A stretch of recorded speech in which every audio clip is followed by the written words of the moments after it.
My name is Carlos, and this is a quick build. So this week, let's talk about some more camera gear. For the last 8 years or so, I've been using this Canon T3i. 99% of the time, it's using the stock kit lens, but I do also have a 75 to 300 millimeter telephoto lens that I prefer for portraiture. In addition to that, I'm a huge smartphone geek. Been a big fan since like around the Droid 1 days, so I've got a plethora of smartphones that I can use as secondary cameras. Some of them are not so great, like my Nexus 5. Others are much better. My iPhone 6s currently pulls double duty as my script notes and my audio recorder. Currently, the iPhone 8 is my smartphone of choice for a secondary camera.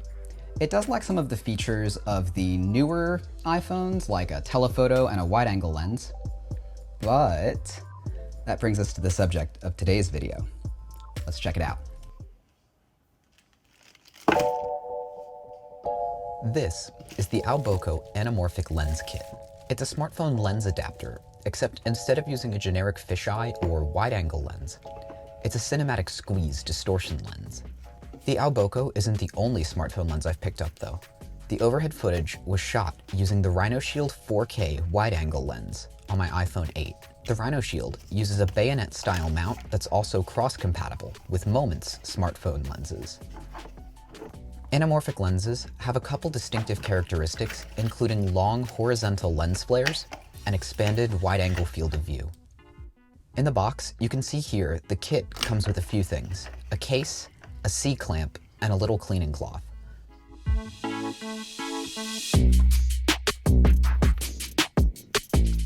Opening up the case, we're greeted with the lens and its included protective cover.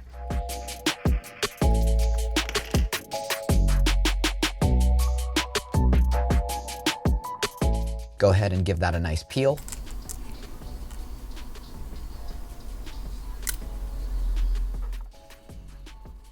Taking a closer look at the lens, it uses a bayonet-style mounting system, but unfortunately, it's not Moment lens compatible.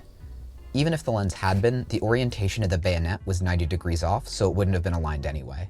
I see 4 screws holding it together, so let's pop these out and see if we can fix the alignment and the mounting size. The mounting hardware isn't adjustable, but it looks easy enough to redesign. Over to Fusion 360.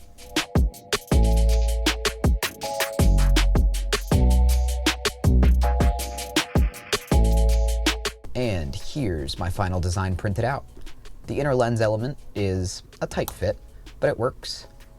The retaining piece just drops right in, and it looks like everything fits just fine.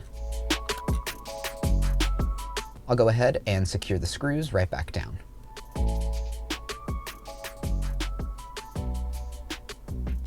Now, for the moment of truth. Time to see if the new lens mount works.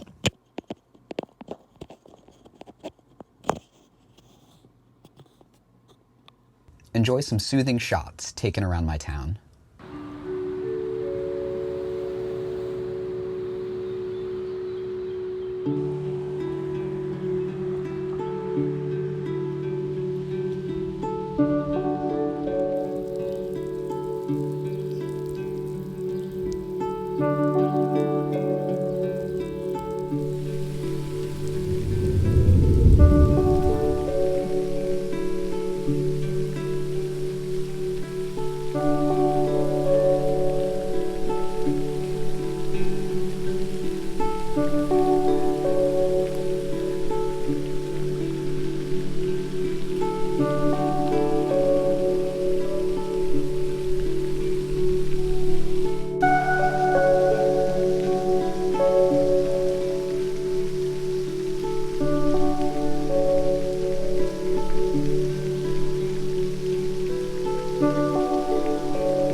Thanks for watching.